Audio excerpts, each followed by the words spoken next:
Oktober yang lalu Elevasi selenggarakan empat sesi di acara Elevasi Learning Festival, seru banget. Jadi ini topik-topik ini akan kembali lagi di tahun depan dan ini banyak memberikan manfaat buat teman-teman yang bergabung.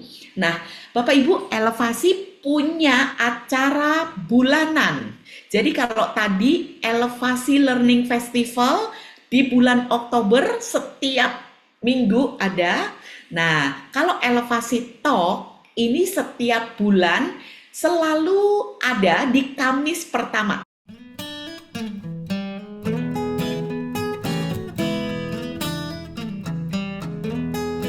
Seperti hari ini adalah Kamis pertama. Nah, bulan depan juga di Desember di Kamis pertama. Nah, Elevasi Talk ini free of charge, jadi memang tujuannya kepengen berbagi. Ada kalanya saya sendiri yang berbicara, tetapi yang sharing ya teman-teman. Namun beberapa kali juga kami akan undang teman-teman yang kompeten di bidangnya yang akan berbagi sesuai dengan kompetensinya. Dan malam hari ini yang akan sama-sama nemenin kita di sesi belajar asik adalah Ibu Maria Francisca. Jadi kita bisa panggil dengan Ibu Siska. Judul yang kami ambil adalah Human Capital as the Core of Growth. Jadi bagaimana people itu menjadi inti dari pertumbuhan itu sendiri. Bagaimana perusahaan punya perhatian dan memberi makna yang berarti ya, yang besar terhadap orang-orang yang ada di organisasinya.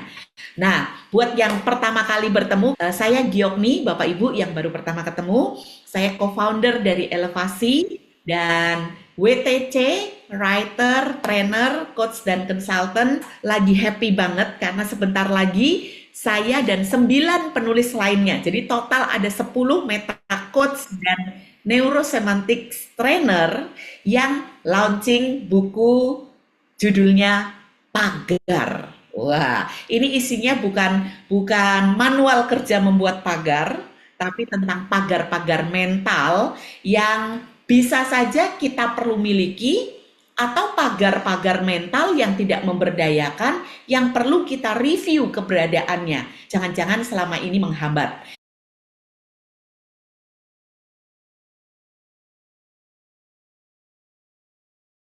Nah, jadi buku pagar ini nanti saya akan pilih ya, saya atau Bu Siska nanti ya akan memberikan voucher untuk pre-order. Harga normal nanti pada saat launching dan setelahnya adalah 99.000, tetapi harga pre-order 80.000 saja. Jadi silakan yang berminat karena ini yang nulis semuanya adalah orang-orang yang certified meta coach. Teman-teman buat jadi certified meta coach itu trainingnya kompetensi base, jadi bukan cuman knowledge, tetapi betul-betul di-assess setiap hari. Trainingnya dari jam 9 pagi sampai jam 9 malam dan trainingnya 9 hari. Selesai training belum lulus, ya perlu di-assess terus-terusan sampai akhirnya dianggap kompeten dan bisa menggunakan dalam tanda kutip gelar sertifikasi sebagai meta coach, teman-teman. Judul Elevasi Talk sesi belajar asik kita adalah Human Capital as the Core of Growth. Yang saya gandeng, yang saya colek dari beberapa minggu yang lalu adalah seorang expert di bidang ini, Ibu Maria Francisca. Panggilannya Ibu Siska. Maria Francisca Pujiningsih. Dan yang di belakang ini gelar-gelar yang membuat kita angguk-angguk karena berarti yang ngomong memang orang yang kompeten di bidangnya. Ibu Maria ini sarjana psikologi, Ibu Maria magister psikologi, dan beliau juga psikolog ya, spesialisasi di terkait dengan organisasi gitu. So Ibu Maria Francisca Pujiningsih, saya persilakan untuk Ibu boleh menyapa-nyapa dengan teman-teman yang sudah hadir malam hari ini. Kita pengen cek ombak dulu kali ya Bu ya? Ya, thank you Bu Giokni. Halo, selamat malam teman-teman semuanya. Audiensnya orang-orang yang luar biasa gitu ya.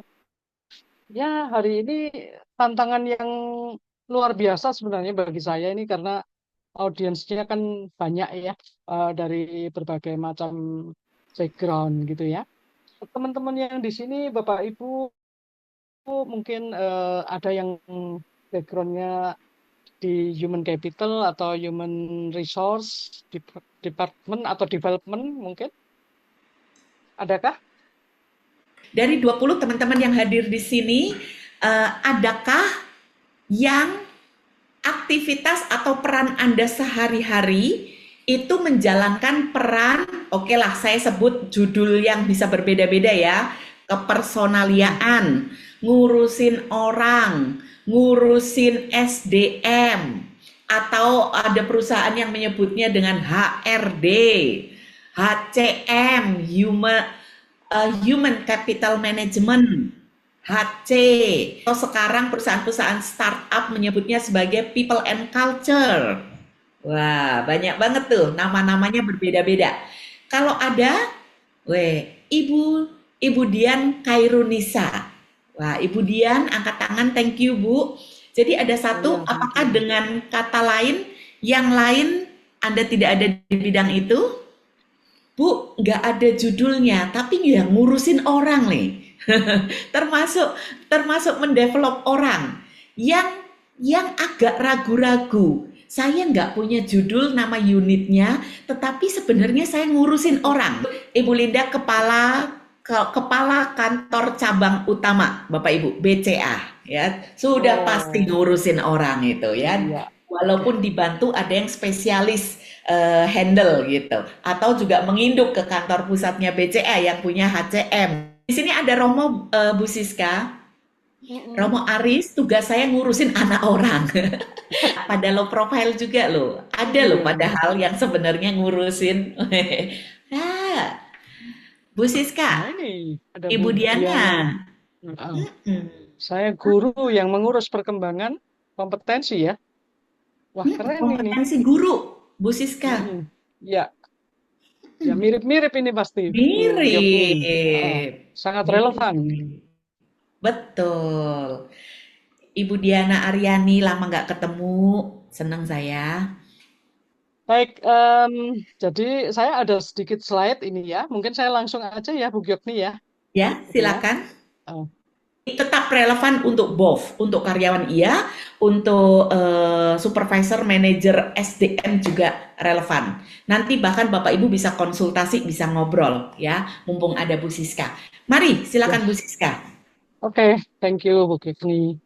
Baik, jadi sebenarnya kalau kita melihat situasi bisnis terutama ya, sebenarnya kita ngobrolinnya bukan hanya bisnis ya, organisasi atau lembaga atau institusi ya, semuanya pasti akan berhubungan dengan people kan ya. Nah, Ya. gambarnya ini saya nggak ngajak perang ke Ukraina ya ini ya, ya. Jadi saya kasih judul nih agak ngeri nih, talent war gitu ya.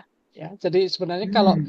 era-era sekarang itu ya di dalam industri apapun, di dalam bisnis apapun, kita itu sedang berperang tentang talent ya. Jadi perangnya itu sudah bukan hanya produk, bukan hanya cara marketing, bukan hanya ya apapun ya, kualitas apapun, tetapi sebenarnya kita berperangnya perang talent gitu. Talent itu apa maksudnya? Talent itu ya people itu sendiri gitu ya. Mari Oke. kita lihat di sini. Jadi perusahaan itu saling bersaing merebut orang bagus yang sama.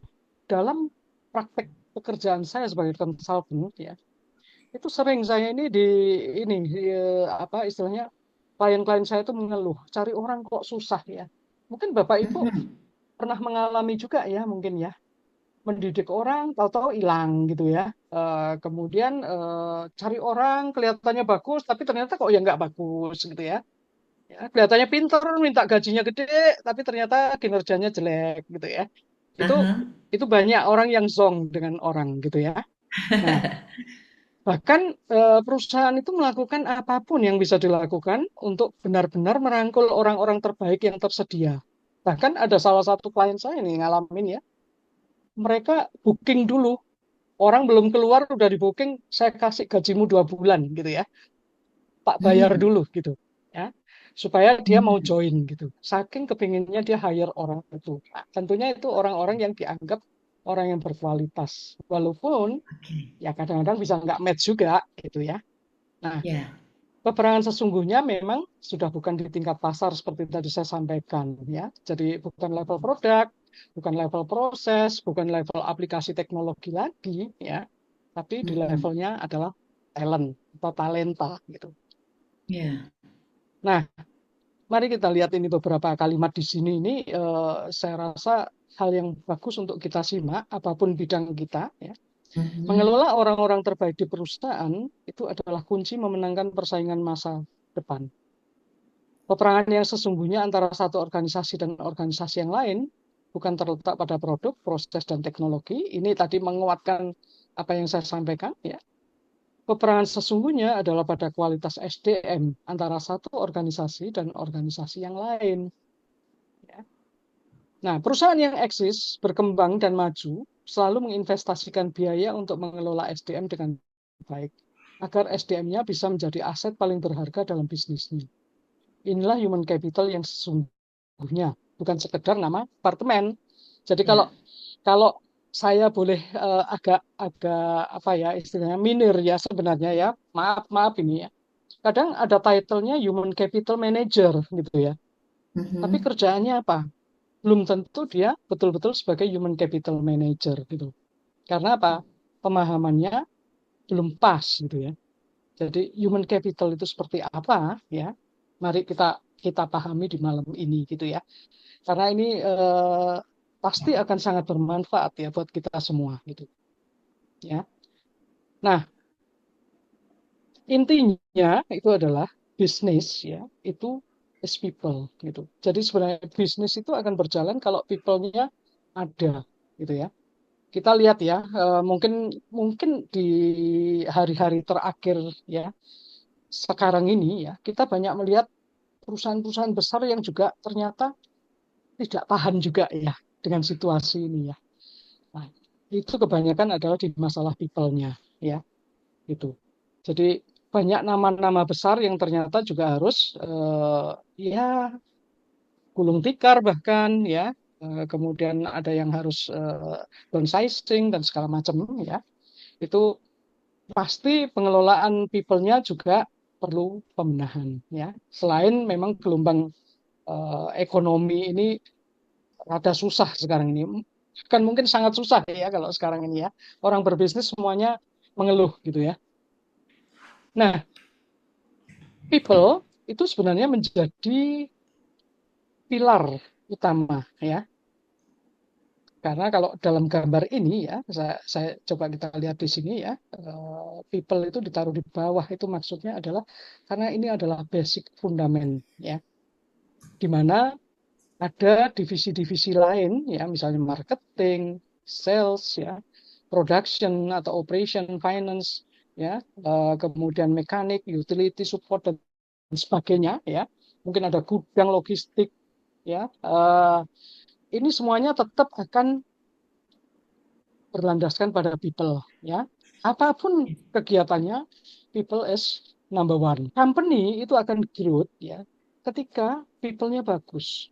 Setuju nggak kira-kira Bapak Ibu? Company itu akan growth kalau people-nya bagus. Gitu. Jadi memang gambar ini tuh tepat banget karena semua unit kerja itu ya ada orangnya kan Ada gitu. orangnya, Even betul. ya, even unit kerja yang heavy dengan teknologi tentunya ada orang. Orang yang akan mengambil keputusan ya Bu ya, mengambil keputusan untuk Ya, menggunakan teknologi apa kan tetap orang juga gitu. Mhm. betul. Problem solver di setiap unit kerja orang. Jauh-jauh loh kalau kalau kita di jalan tol itu aja loh. Sudah pakai e-tol ya. Tapi kalau macet ada petugas yang turun kan? Nyambung Ya. supaya e-tolnya lancar gitu ya. Oke, saya lanjut ya. Cara garis besar ya dan singkat ya. Ini tentang human ya, human resource, human capital itu bisa digambarkan seperti ini kalau di dalam bisnis ya. Ini kaitannya antara human resource strategy dengan business result ya. Nah, kalau tadi saya menyebut human capital ya, sebenarnya human capital itu adalah paradigma yang terkini ya. Karena Hmm. Bu Gyokni tadi sempat menyebutkan ada kepersonaliaan, ada human resource ya, ada human capital. Ya, sebenarnya era yang terkini itu adalah human capital gitu. Karena kalau human capital itu artinya apa? Aset ya. Kalau zaman saya dulu belajar ya, human adalah aset gitu katanya. People adalah aset. Tapi ntar dulu, aset yang bagaimana nih? Human yang bagaimana yang bisa jadi aset? Kalau humannya nggak Hmm. karu-karuan ya nggak bisa jadi aset, gitu kan? Ya, ada kontribusi balik, gitu. Sehingga kalau orang itu kita pinterkan, orang itu kita upgrade kompetensinya, maka dia akan memberikan kontribusi yang signifikan kepada company. Itu sebenarnya message kalau di human capital. Kalau tadi saya katakan ada title-nya HR manager, ada human capital manager. Apakah betul human capital manager sudah menjalankan fungsinya? Belum tentu. Ya, kadang-kadang title-nya doang keren gitu ya. Tapi ternyata fungsinya mungkin nggak jelas gitu ya. Tapi ada orang yang mungkin tadi title-nya nggak jelas, tapi ternyata mengerjakan itu ya bisa jadi juga terjadi itu di lapangan ya. Nah, tentang human capital sendiri atau human resource sendiri ya, sebenarnya ada di tengah ini ya, Bapak Ibu ya, gambar yang di tengah ini. Mhm. Function-functionnya itu ada di sini ya, mulai dari recruitment and selection ya, kemudian training and development, lalu performance management, reward management dan career management. Nah, ini harus dikelola secara komprehensif menjadi HR strategi. Jadi bisnis strategi itu ada, misalnya bisnis ini mau bagaimana arahnya, lalu HR strateginya juga diatur, ya. Tentunya ada strategi yang di bidang lain ya, misalnya marketing, keuangan dan Ya. sebagainya. Tapi HR strategi sendiri juga harus ada. Ini Mhm. yang akan menghasilkan bisnis result, gitu, ya. Nah, tentunya untuk bisa begitu, kita butuh orang-orang yang kompeten kan, gitu kan, ya. Nah, kalau bicara tentang kompetensi, orang yang kompeten, Indonesia sejak tahun 2014-2015 itu sudah menggeber tentang sertifikasi profesi gitu. Termasuk di bidang HR sendiri ya. Ini juga sudah dilakukan sertifikasi-sertifikasi ya. Jadi saya sendiri kebetulan juga menjadi pegiat untuk sertifikasi kompetensi MSDM gitu ya. Menjadi asesor, menjadi pelatihnya, ya. Termasuk juga kalau asesor itu punya tugas bikin materi uji ya, Bu Giorni ya. Bu Giorni Ya. kebetulan juga asesor itu yang saya tahu ya, gitu ya. Jadi uh, me, apa, meng-create materi uji sesuai dengan pakem-pakem yang ada gitu. Nah, Mhm. poinnya adalah ya bagaimana kalau kita ini bukan HR manager ya, gitu ya. Apa kontribusi kita? Kita jadi karyawan yang biasa-biasa aja. Kata orang sekarang kan B aja gitu, ya. Atau kita mau jadi talent yang luar biasa kan gitu kan. Itu tentang kompetensinya harus dipenuhi ya. Jadi masing-masing bidang ya, itu memiliki standar-standar kompetensi yang harus dipenuhi. Supaya apa? Supaya bisa perform dengan baik, perform dengan maksimal, performanya prima gitu ya. Nah, ini ini yang saya pengen suarakan juga ya, ini apakah saya kompeten gitu. Ini pertanyaan ini bagi kita sendiri kalau sebagai karyawan, sebagai kerja misalnya. Sebagai pengusaha, kita juga pasti harus melihat apakah orang-orang yang kita rekrut itu juga kompeten gitu ya. Nah, tadi saya sudah menyinggung tentang sertifikasi ya. Ya, kalau di MSCM itu juga ada dan di Indonesia ini ada badan yang namanya BNSP, Badan Nasional Sertifikasi Profesi. Sertifikasinya melalui LSP diakses oleh asesor.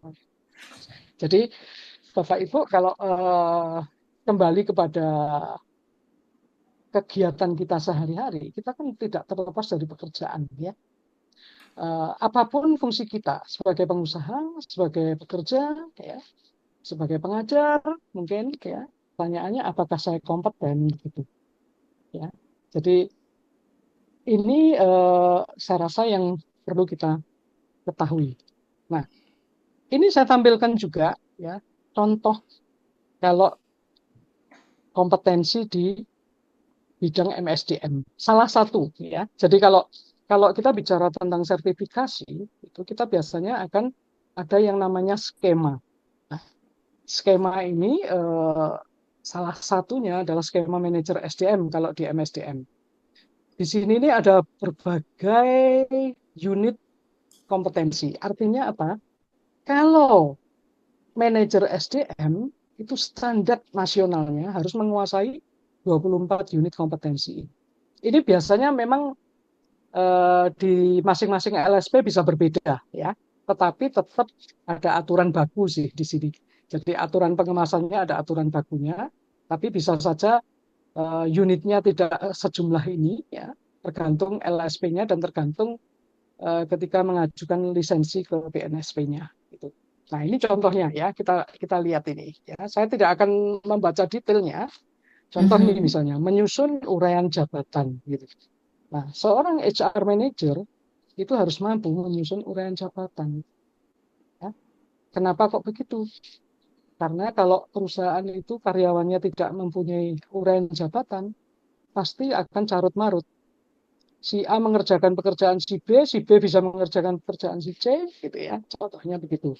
Ya, sehingga akhirnya tidak jelas siapa yang bertanggung jawab. Gitu, ya. Begitu juga ini unit-unit yang lainnya, misalnya menyusun standar operasional prosedur, melaksanakan analisis beban kerja. Nah, sekarang tinggal kalau Bapak Ibu misalnya sehari-hari kegiatannya itu di bidang pekerjaan itu, apakah relate ya dengan hal-hal ini? Apakah HR manager di tempat Bapak Ibu atau pengelola HR di tempat Bapak Ibu itu juga menguasai hal-hal ini ya. Ini kita belum tahu juga kan ya. Mungkin Bapak Ibu juga baru mendengar sekarang ini bahwa oh seorang HR manager itu ternyata harus bisa begini toh gitu ya. Lah HR manager itu kok bisanya marah-marah doang gitu ya. Bikin sanksi doang gitu ya. Potongin gaji saya gitu ya. Ya. Nah, Oke. ini adalah wawasan ya. Nah, mungkin itu nanti bisa menjadi satu referensi yang bermanfaat buat Bapak Ibu gitu ya. Jadi artinya apa yang kita bahas hari ini mungkin bisa menjadi referensi, tapi terus jangan protes ya nanti ya. Jangan protes di perusahaan gitu maksud saya ya. Tapi paling tidak kalau Bapak Ibu mengerti, Bapak Ibu bisa berkomunikasi gitu ya, bisa mengkomunikasikan.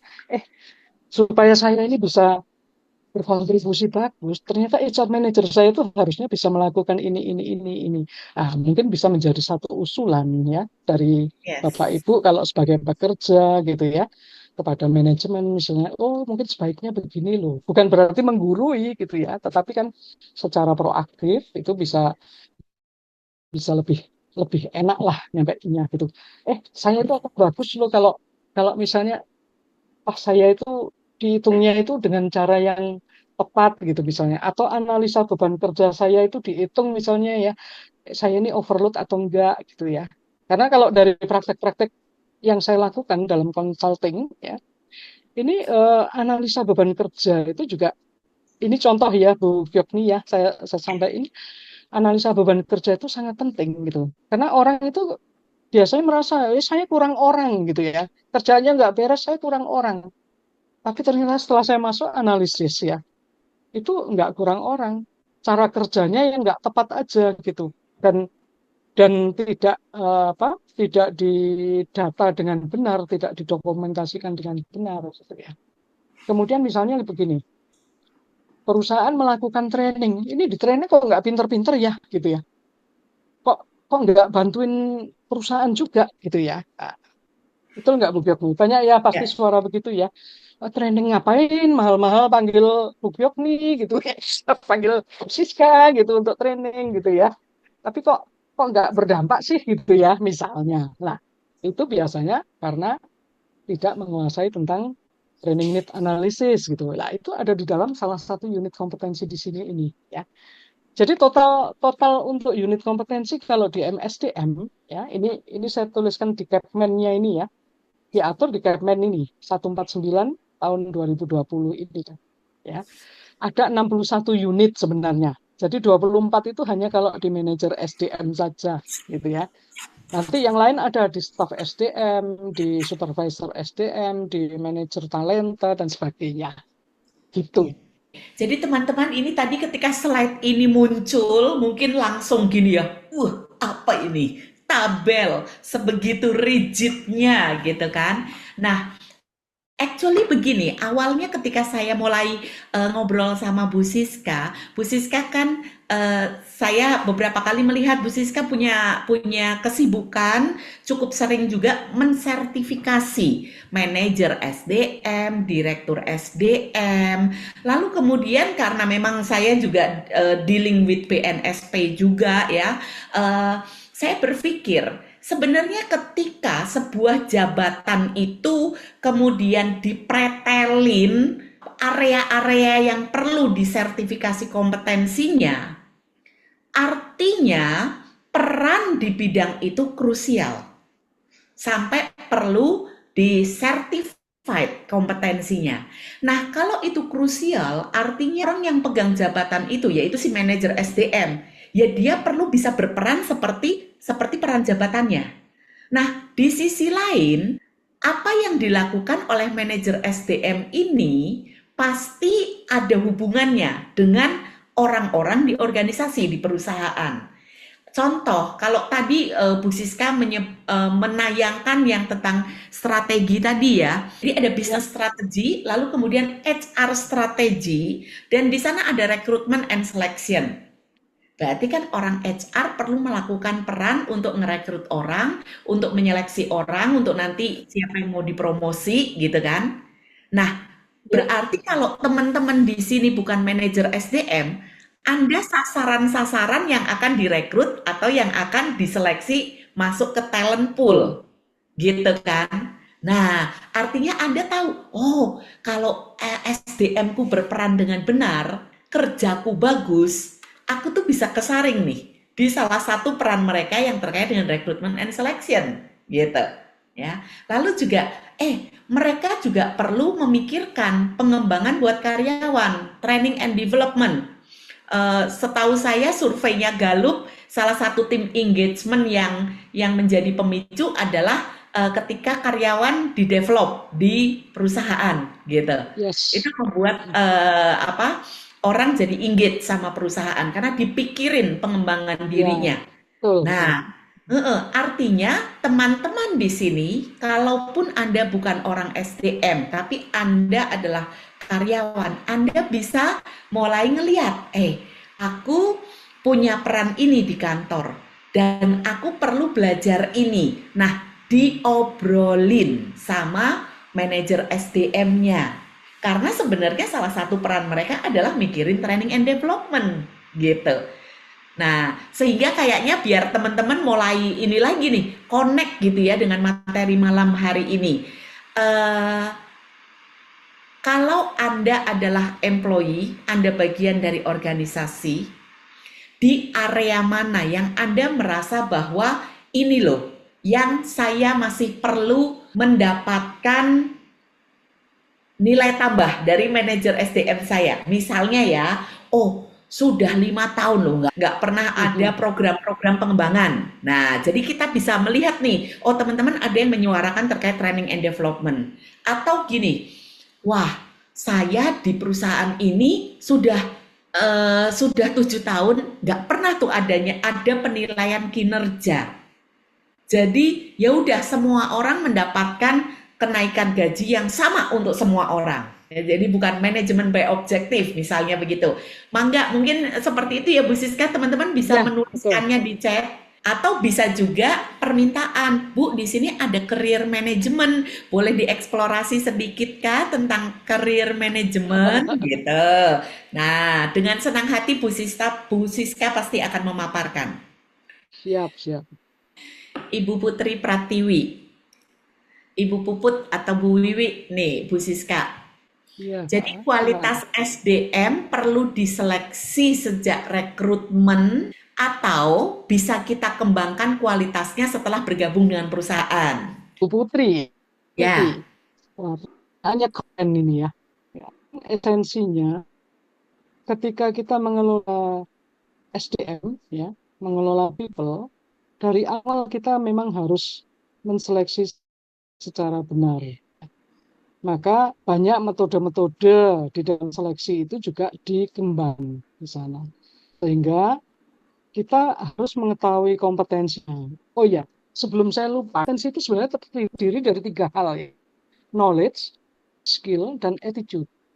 Jadi kalau orang itu knowledge-nya pinter, attitude-nya jelek, tetap kita nggak kompeten, gitu ya. Begitu juga orangnya baik aja, tetapi juga nggak ngeh, ya nggak kompeten kan pasti kan gitu kan. Ya, jadi ini yang selalu harus kita pikirkan dan kembangkan ketika kita mengelola people. Ya, artinya apa? Kita tidak boleh hanya karena rasa belas kasihan. Oh ya orang ini baik, senyum setiap hari sama saya, setiap hari saya dibawain kue gitu ya. Wah kalau gitu saya naikin gajinya dong gitu ya. Nah ini nggak bisa seperti itu gitu ya. Semuanya harus diukur ya, semuanya harus diassess gitu dengan cara-cara yang lebih ilmiah lah ya, kalau boleh dikatakan ilmiah ya, supaya apa? Lebih fair gitu ya, sehingga orang yang bekerja dengan baik dia juga akan mendapatkan reward yang baik, mendapatkan peluang karir yang baik, mendapatkan kesempatan yang baik juga gitu. Jadi nggak semuanya antem rata, udah daripada bos pusing-pusing, gajinya samain semua gitu ya. Nah, itu kelihatannya gampang, tapi ternyata enggak gitu ya. Itu di apa cycle HR ini harus dikelola dengan benar gitu. Gitu Bu Putri. Jadi kualitas dari awal memang harus di screening ya, ya. Oleh karena itu kita bicara tentang kompetensi ya, harus ada standarnya. Kalau kita mau hire orang di posisi tertentu, maka kompetensi apa yang harus dimiliki? Nah, itu ya. kita harus assess, harus cek, harus tes, interview dan sebagainya. Bu Siska, saya sedikit merangkum. Artinya kita perlu tahu dulu posisi yang mau direkrut ini untuk uraian pekerjaan seperti apa. Yes, Sehingga kita bisa merumuskan kebutuhan attitude, skill, dan knowledge-nya yang mendukung supaya orang itu bisa optimal di peran betul. itu gitu ya. Nah, barulah kemudian kita rekrut karena semakin semakin mendekati dengan ideal, ya semakin kita nggak pusing untuk mengembangkan lagi gitu kan ya Bu Siska ya. Betul, betul, betul. Kecuali memang ada kalanya kondisi ideal nggak bisa kita peroleh ya Bu. Tapi Ya, at least ketika kondisi ideal tidak bisa kita peroleh, kita tahu ini anak kurangnya misalnya di knowledge-nya atau di keterampilannya. yes. Misalnya knowledge Gapnya di mana tentang, gitu. hmm, Ya, nah di situ kemudian menjadi masukan buat kita untuk pengembangannya di sana gitu ya Bu. correct. Ya. Lalu ada lagi nih Bu Siska, saya bacakan ya Bu. Oke, dari Ibu Tisna. Bu Siska, bagaimana kalau atasan kita yang wrong people at the wrong place, masuknya KKN? Apa yang bisa kita lakukan? Oke, jadi ini atasan ya. Jadi atasan masuknya lewat KKN gitu. Nah, sehingga disimpulkan sama Bu Tisna nih, kayaknya ini wrong people at the wrong place nih. Kita bisa apa gitu? Ini harus tingkat dewa ini. Bu Tisna, tapi tidak bisa dipungkiri ya, kadang-kadang kita menemukan situasi itu, ya. Jadi Yes. ini ini case yang sulit saya rasa, tetapi begini, kita kan tidak boleh negative thinking dulu ya, pastinya, ya. Wrong wrong people itu kan menurut kita mungkin ya, tapi menurut si bos kan mungkin dia belum tentu wrong people gitu ya, ya. Jadi sekali lagi ya kita kita mesti lihat standar ya kalau saya bilang ya, standar dan kebutuhan kompetensinya gimana. Apapun itu masuknya lewat KKN kah atau lewat rekrutmen sistem yang sesuai prosedur ya, itu tetap pasti ada potensi untuk wrong-nya kan. Nah, yang paling penting adalah yaitu tadi nggak boleh negative thinking. Ya. Kemudian kita lihat betul-betul apakah memang beliau ini di wrong people. Dan yang paling penting adalah apakah kita berwenang untuk merubah itu, ya kan? Kalau kalau kita tidak berwenang merubah itu, ya buat apa, gitu kan? Karena ini kan yang memikirkan bukan kita. Kita hanya bisa sekedar beri masukan kalau berani itu pun ya. Kalau itu di luar kemampuan kita, di luar power kita kan juga harus berhati-hati menyampaikan ya. Tetapi ya ada cara lah ya how to manage our boss gitu misalnya ya. Nah, ini kalau saya di bidang konsultasi ya, biasanya kan owner-owner ini saya harus mengaruhi mindsetnya gitu kan ya. Nah, itu butuh power gitu ya. Makanya kalau kita ini tidak punya power, ya kita mungkin nggak bisa ngapa-ngapain. Tapi at least tetap kita melakukan apa yang terbaik buat kita, memberikan masukan di mana memang kita berwenang, ya kan? Dan ya orang itu pasti kalau salah akan kelihatan lah gitu. Itu yang harus kita percayai, ya. Ya. Mhm. Karena orang yang tidak kompeten pasti akan kelihatan, ya. Jadi usaha tidak mengkhianati hasil katanya, begitu. Quote Setuju, Bu of the Tisna? day. Ibu Siska, terima kasih. Suatu saran yang sangat baik. Ya, ya memang banyak orang yang kadang-kadang sudah speak up, ya mencari cara macam-macam ya. Kita memang betul sih. Kalau itu di luar kuasa kita, memang sudah saatnya ya kita membuat keputusan lain gitu. Sudah Ya, diupayakan lah ya sebaik-baiknya. Terima kasih banyak, Bu. Realistis ya, sekali, Bu. Ya. Nah, menariknya adalah sebenarnya gini Bu Siska. Tadi ketika Ibu menayangkan talent war gitu ya. Artinya ketika kualitas diri kita bagus, ya kita punya privilege untuk memilih perusahaan-perusahaan yang sedang memperebutkan para talent gitu. Jadi betul. bersyukurlah kita yang punya pilihan. Memang kita perlu improve diri kita sehingga kita punya bargaining bargaining power. Betul. Ketika kita menjadi talent, kita punya bargaining power dan kita adalah aset yang akan diperebutkan gitu. That's why memang prinsip itu connect banget tadi gambar Harus. talent war tadi. Ya. Ah, Pak Panji, saya bacakan ya Bu Siska. Izin oke. bertanya tips-tips membuat penawaran kerja agar orang tergiur untuk bekerja.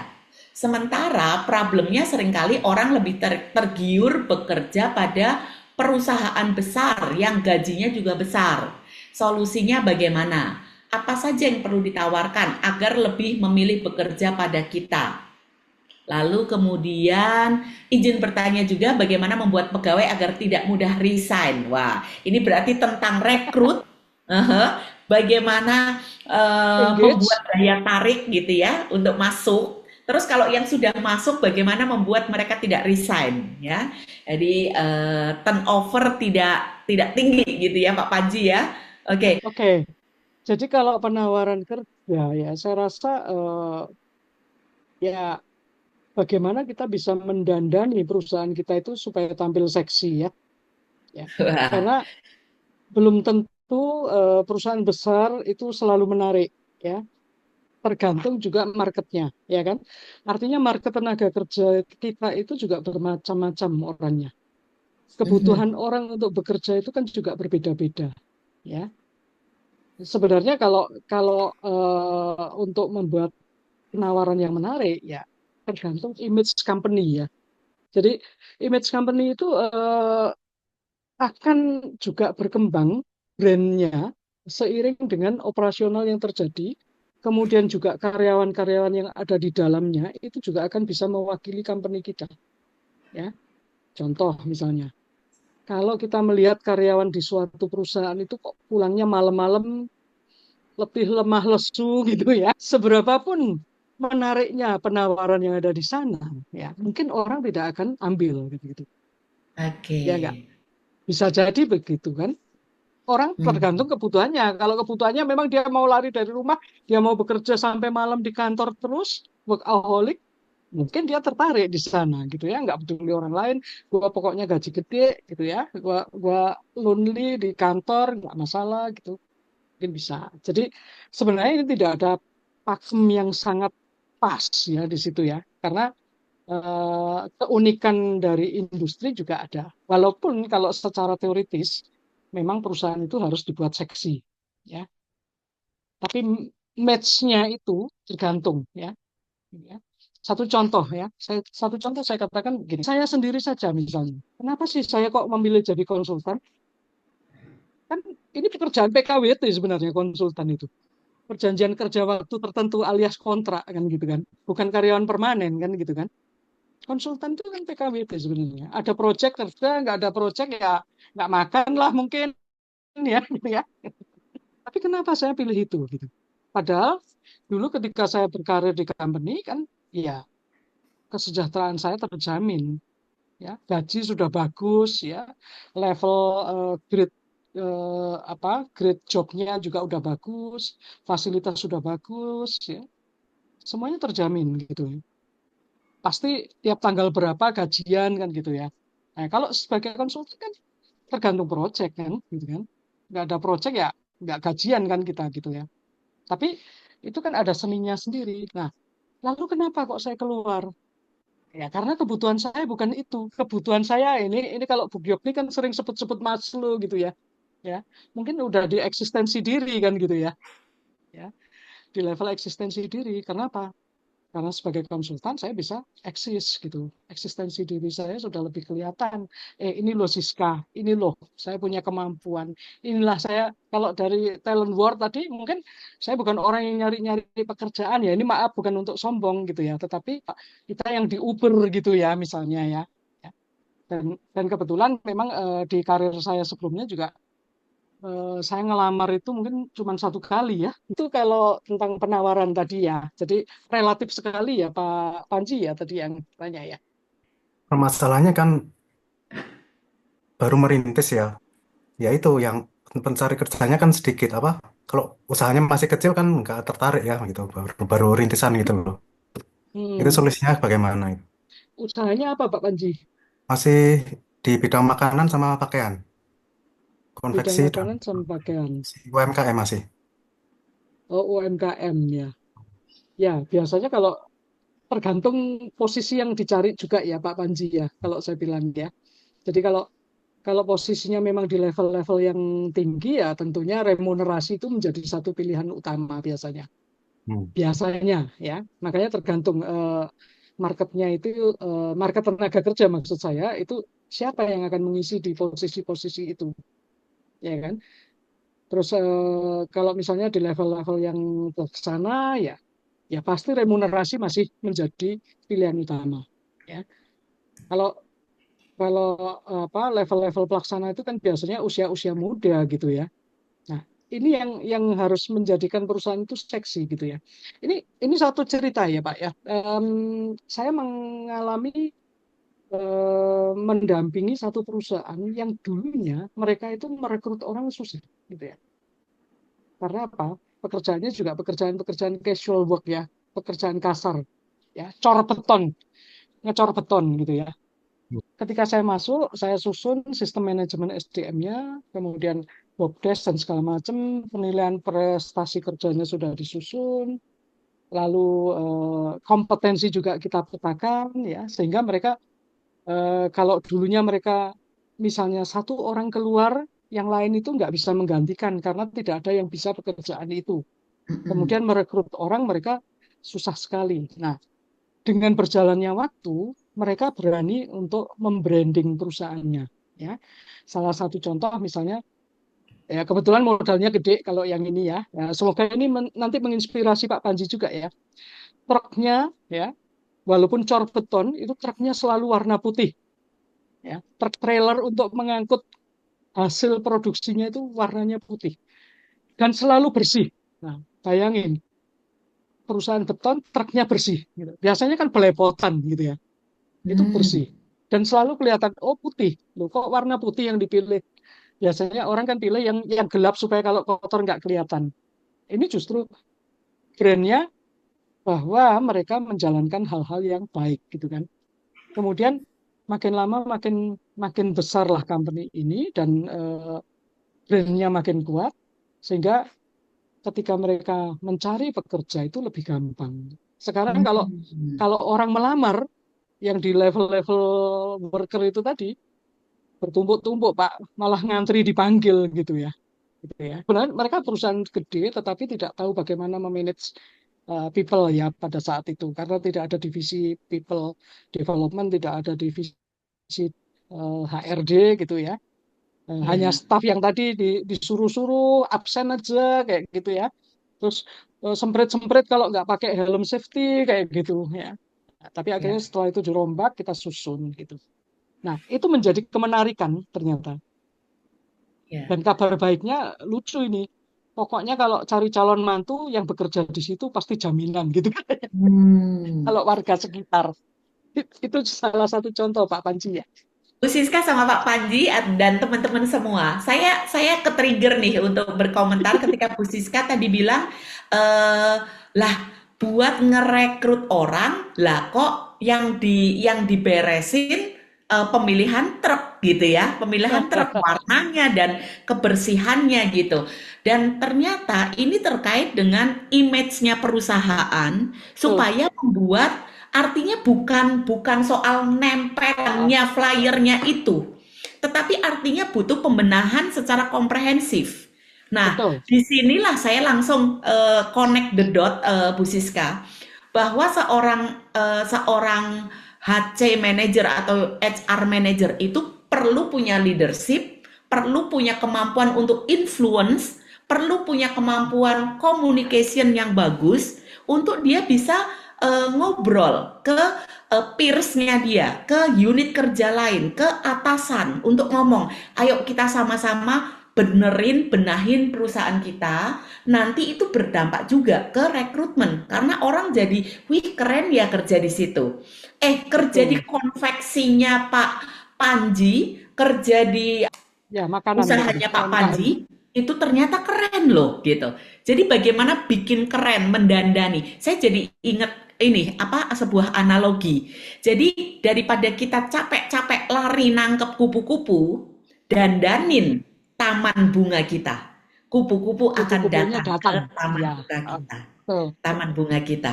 Mungkin itu analogi atau metafora dari yang tadi disampaikan Bu Siska terkait dengan contoh yang truknya putih, bersih, setiap kali keluar masuk ke daerah kampung itu orang-orang akan lihat terus, wah seandainya aku kerja di sana. Menarik sekali, Pak Panji. Semoga ke-trigger ide-ide yang out of the box. Menurut saya, this is Ya, bagaimana kita berpikir di luar kotak ya. Jadi bahkan nggak mikirin, bahkan nggak hanya tentang tentang copywriting lowongan kerja, bahkan bisa dari aspek yang lain gitu. Oke, bikin perusahaannya seksi, Pak Panji. Intinya kan itu. Makasih. Pak Panji ditantang untuk nyari cara kreatif yang nggak cuman di soal ini aja ya, area rekrutmen, Ya. termasuk yang lain-lainnya juga Pak Panji. Ini sepertinya senada juga tentang bagaimana membuat tidak mudah resign ya. Atau kita mau lempar ke peserta nih. Siapa tahu ada teman-teman kita di Boleh. sini yang mau sharing ya Bu Siska ya. Yang misalnya gini, Setuju. di tempatku engagementnya bagus, turnover rate-nya rendah gitu. Nah, kira-kira apa yang dilakukan di tempat kerja? Ada yang mau open mic? Berbagi? Wah, kayaknya yang berbagi ini yang saya kasih voucher pre-order nih. Artinya sudah pasti dapat satu buku ini. Wah, keren. Ini padahal Pak Sucipto salah satu penulis yang ada di buku ini loh. Keren banget. Kalau saya sih lihat kebetulan ya di tempat saya memang sejak COVID saya mengizinkan untuk orang boleh work from home dan itu berlaku untuk laki dan Hmm. perempuan. Nah itu memang gak gampang untuk semua company karena bisa timbul iri hati. Tapi ya so far saya bisa manage. Jadi ada yang kerja dari Surabaya tapi tiap hari meeting Zoom jadi nggak bisa kabur. Eh, Terus kemudian ya kita ukur klien nggak boleh komplain. seperti itu. Jadi ya secara pengukuran kinerja ya nggak bagus-bagus amat, tapi clear lah seperti itu. Dan kalau tadi terkait dengan mencari orang juga saya alami sangat susah, nggak terkenal company saya. Tapi waktu itu saya karena menghitung gaji, saya hanya lihat bahwa yang saya perlukan adalah orang yang suka menghitung. Nah, jadi ada jurusan gizi, tapi dia suka menghitung. Saya lihat meskipun Hah? complicated, dia paham gitu. Itu sih yang bisa, mungkin tadi Pak Panji bisa lihatin apa sih yang penting dari bisnisnya tersebut. Orang suka melayani atau apa. Nah, dari situ mungkin kita bisa attract orang untuk yang meskipun jurusannya nggak sama, tapi mirip-mirip gitu. Ya, interest dan kekuatannya ya Pak Cipto ya. Jadi menarik loh, karena kan ini Pak Cipto bukan bisnis rumah sakit yang perlu orang gizi ya teman-teman ya, untuk menyediakan makanan buat pasien gitu, bukan loh. Tapi ngitung pajak, ngitung payroll gitu. Nah, orang gizi suka ngitung-ngitung gitu, walaupun dia gizi. Tetapi ada sebuah keahlian ngitung, sebuah minat ngitung. Gue seneng kalau ngitung. Ya udah kemarin ngitung gramasi, protein, karbo, lemak gitu. Sekarang ngitungnya apa? Objek pajak, apa yang tanggungan, satu istri, dua anak gitu ya, dihitung pajaknya berapa, progresif dan sebagainya. Dan itu Pak Cipto bisa, menurut saya, ini juga tentang outside the box, ya kan? Gak kudu harus dari orang pajak, orang akuntansi, tapi dia suka ngitung gitu. Oke, menarik. Jadi Bu Siska, kalau kita simpulkan dari yang Pak Cipto tadi, berarti terkait dengan eh, ada preferensi terkait lokasi kerja, dan itu membuat karyawan happy dengan ada pilihan work from home. Dan bahkan Ya, ada yang di Surabaya, padahal kantornya Pak Cipto ini di Jakarta. Cipto mencanangkan sebuah KPI yang jelas. Ya, ada ya. KPI-nya kan, yang nggak boleh ada komplain dari klien, perlu mencapai sekian, mungkin akurasi juga diukur gitu. Dan orang itu happy gitu, karena dia mendapatkan preferensinya dia untuk kerja di rumah, tapi Pak Cipto juga, oke, saya ukur gitu. Pak Cipto itu pernah sharing loh Bu Siska, sebenarnya, Wih, ketika punya keberhasilan menurunkan turnover. Kesaksian Bapak, saya masih ingat banget. Wah, itu di forum yang berbeda ya, tapi saya mendengar kesaksian Pak Cipto. Mungkin menginspirasi business owner yang ada saat ini. Pak Cipto business owner, Bapak Ibu teman-teman, dan beliau punya prestasi menurunkan turnover. Sabar aja. Itu aja. Belajar coaching membantu saya mengcoaching diri saya sendiri. Itu sih singkatnya. Hmm. Karena dulu ya tiap orang ya sampai sampai ada yang bilang kerjanya lebih banyak mulutnya daripada itu ya. Tapi ya akhirnya belajar coaching kan belajar mendengar. Nah, itu yang saya pelajari apa lebih baik sih seperti itu. Dan berani minta maaf juga, itu yang saya pelajari dari oke, coaching. keren. Karena dulu mau minta maaf aja gengsi saya. Seperti itu sih. Oke. Ya, So, ya. terima kasih Ya, banyak Pak Cipto. Jadi pelajaran yang kita ambil Bu Siska dari sharing barusan Pak Cipto adalah, kalau kita tadi ya dalam rangka menurunkan turnover supaya karyawan kita awet gitu ya, nggak rekrutnya udah susah, kata kayak tadi kan pertanyaan Pak Panji kan, rekrutnya gimana? Nah, udah mau tapi terus banyak yang resign kembali. Nah, di sini budaya untuk mendengarkan yang tadi Pak Cipto bilang. Pak Cipto belajar di Meta Coach, Bapak Ibu, 7 skill untuk bisa menjadi Meta Coach. wow, Skill yang pertama adalah listening, yang kedua listening. Ya. supporting. Itu dua skill yang krusial. Dan Pak Cipto menerapkan itu. Sebagai seorang Meta Coach dan juga owner, seorang atasan, Pak Cipto menerapkan bagaimana saya listen. ke karyawan yang mana tadinya marah atau memberi instruksi saja, sekarang mendengarkan. Nah, jadi Bapak Ibu di sini, kalaupun Anda bukan orang HR, Anda kepala unit, kepala seksi, atau kepala bagian, atau kepala bidang, so untuk bisa membuat turnover tetap terjaga, orang-orang awet, kemampuan untuk mendengarkan itu krusial. Ya, salah Betul. satunya. Dan tadi Setuju, Bu. sebagai coach, Ya, ya, jadi leader as a coach. Oke, ya. Setuju, Bu Giok nih.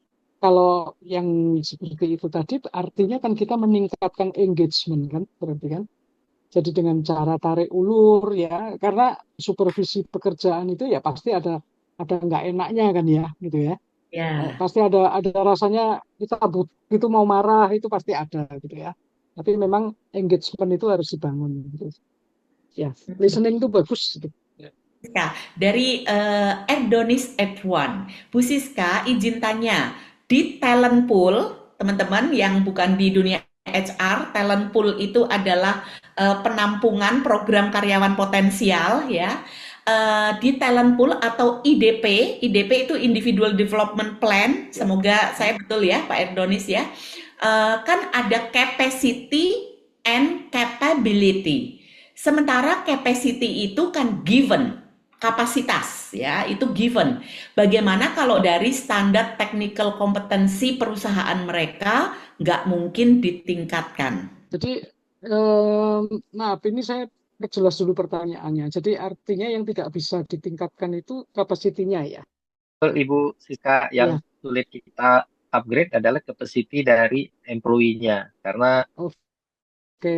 setelah kita lakukan assessment, jadi memang kita agak sulit upgrade, sementara pekerjaan yang dihadapi atau technical kompetensi yang kita harapkan, itu menuntut orang yang memang punya capacity lebih untuk kita develop. Ya, kalau itu sudah jelas seperti itu ya jawabannya sebenarnya gampang. Artinya dia tidak pada posisi yang tepat kan, Pak.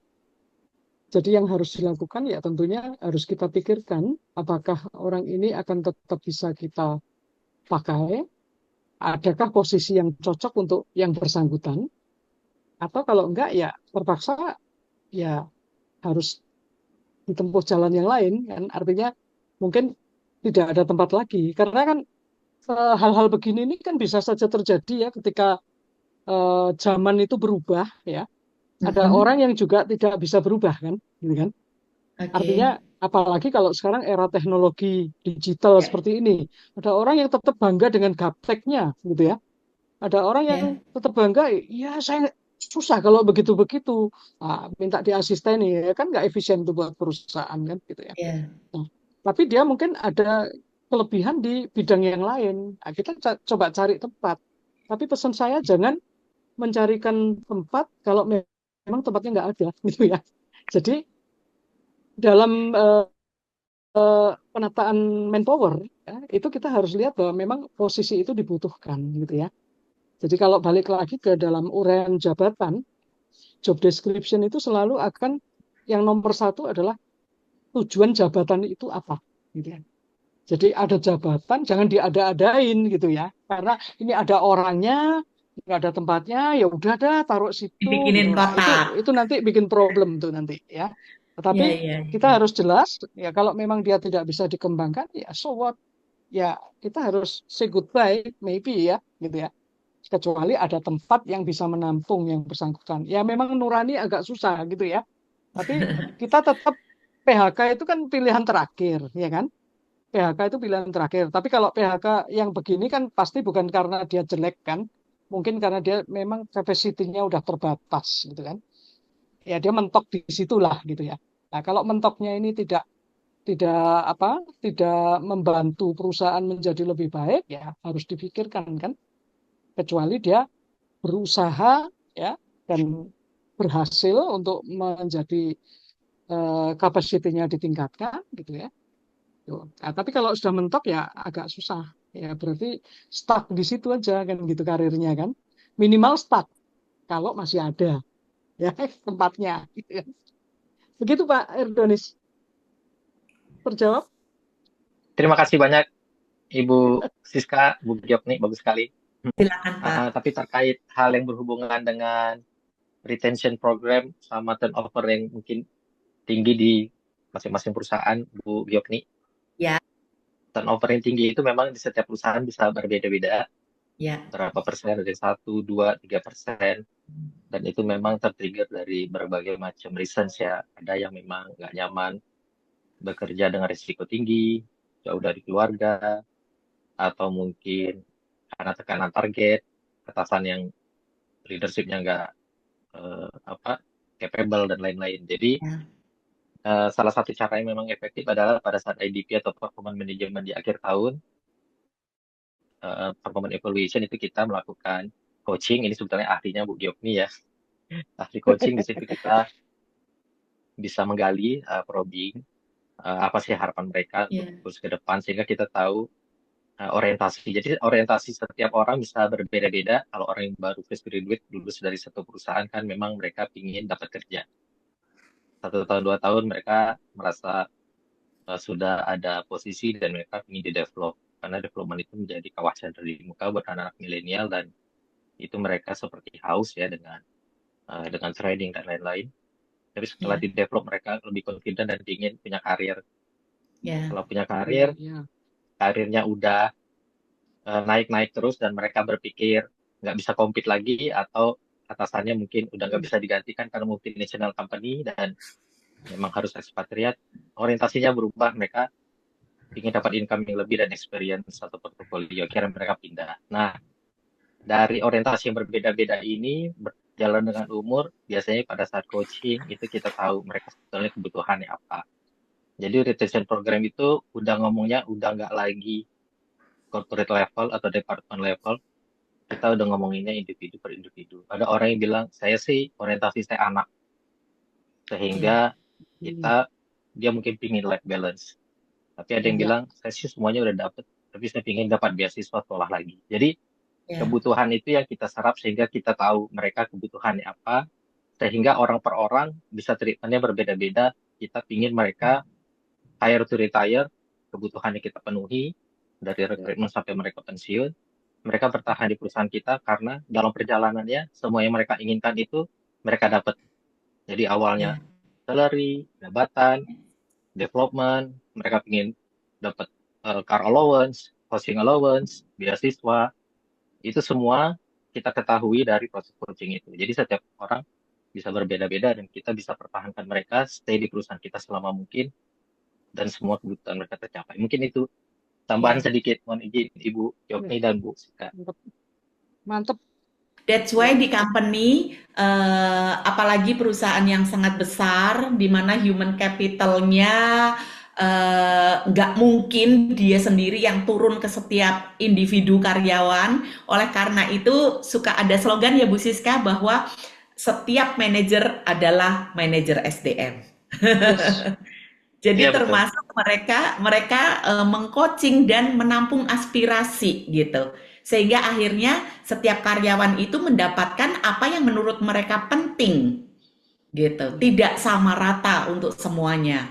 Sedangkan tadi kebutuhannya berbeda-beda gitu. Ada yang pengen sekolah lagi, ada yang kepengen car loan, atau ada yang kepengen work from home misalnya gitu. Kalau memang bisa dipenuhi, tentu saja itu akan jadi match ya dengan kebutuhan mereka. Setuju sekali. Bu Siska silakan Bu. Kalau saya lihat di chat sudah nggak ada pertanyaan lagi. Ini beneran udah puas? Saya mau ini tadi ke Pak Panji, saya sempat sharing ya untuk yang Boleh. startup ya Bu, kesulitan di rekrutmen ya, itu mungkin Silakan, Bu. bisa dipakai itu sosmed ya, karena pengalaman anak saya buka-buka kafe gitu kan ya, Iya. sulit cari itu, dipakailah sosmed. Makanya kita perlu juga melek digital.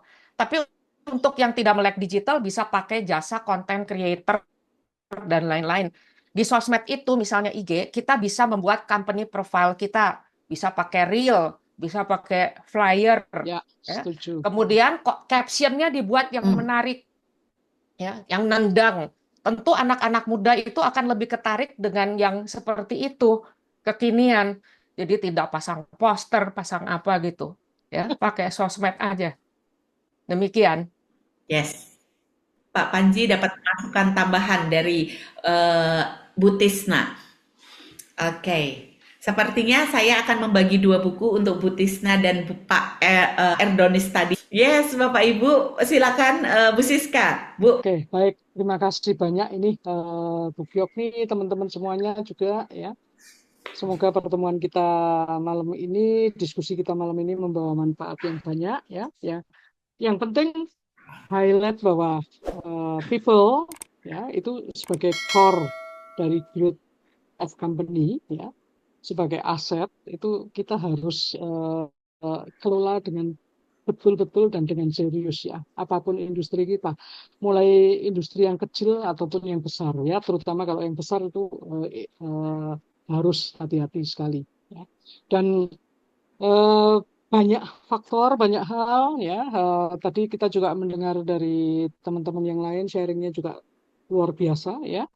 Tentunya bisa membawa kita kepada pemahaman-pemahaman yang bisa menguntungkan nantinya ya.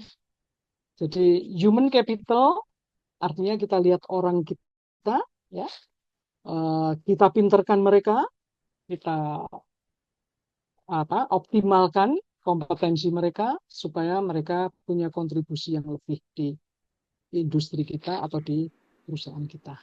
Itu aja Bu Gyokni, terima kasih. Yes, siapapun kita, dimanapun kita berada, jabatan, peran kita apa, improve diri terus, dan ketika kita berkontribusi kita bahagia kok ya. Betul ya Bu Siska? Ketika kita kompeten, kita berkontribusi, kita bahagia. Oke, Bapak Ibu, Bu Siska, terima kasih untuk malam hari ini. Elevasi mengucapkan terima kasih buat yang sudah berbagi sebagai narasumber maupun buat Bapak Ibu yang malam hari ini meluangkan waktu untuk mendengarkan, bahkan yang sudah sharing. Thank you banget. Dan kita akan foto bersama sebagai penutup. Di chat sudah diberikan link untuk feedback, Bapak Ibu. Silakan bisa diklik linknya supaya nanti Bapak Ibu bisa mengisinya. Dan kita akan pakai gestur salam elevasi, elevating performance and meaning. Begini nih Bapak Ibu ya. Yang bisa buka kamera, silakan buka kamera.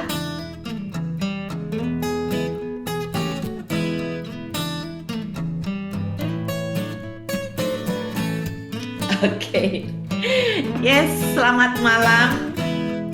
Terima kasih banyak Bapak Ibu, dan link jangan lupa selamat mengisi feedback. Terima kasih, appreciate untuk feedback yang Bapak Ibu isi dan kirimkan.